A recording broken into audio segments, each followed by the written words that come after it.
Нутриционистички менија во градинките е новиот проект на Министерството за труд и социјална политика кој започна да се имплементира од оваа година. И Кочанската градинка го практикува истото и менито го дефинира според стандардите на Светската здравствена организација. Тоа ќе значи дека децата во градинките повеќе нема да јадат паштети, салами и маргарини, туку храната во целост ќе треба да биде подготвена во кујните по образовните институции со свеж зеленчук, овоше, млеко и месо. Храната ќе биде здрава, оптимална и балансирана, подготвена со биолошки вредни прехранбени производи кои можат да ги задоволат енергетските потреби на децата. Квалитетен и квантитетен внес на микро и макронутритивни материи, со што ќе се обезбеди хармоничен раст и развој на децата, како и превенција од заболувања.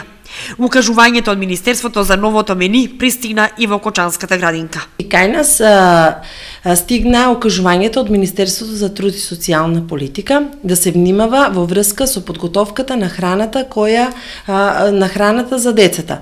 Тоа значи дека треба да се конзумира здрава и балансирана храна, вклучувајќи го сезонското овошје и зеленчук, а исто така да се бидат вклучени и житариците.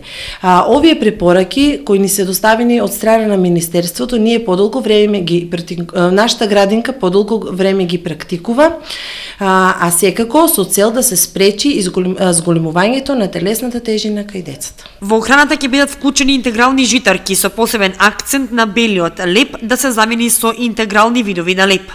Зачинувањето на салатите и супите ќе бидат со масло за јадење од сончоглед, тиква, сусам или маслинки. Белиот шеќер ќе биде исфрлен од употреба, а за сладувањето ќе биде со мед или кафеав шеќер. Нутриционистичките менија се воведуваат по алармот на лекарите дека се повеќе деца имаат прекумерна тежина, зашто се понездраво се хранат. Ангажирани се нутриционисти кои ќе го подготвуваат новото мени за во предучилишните установи и ќе внимаваат на балансот на сите хранливи состојки од храната, колку белковини, масти или витамини треба да изеде едно дете во текот на денот според возраста.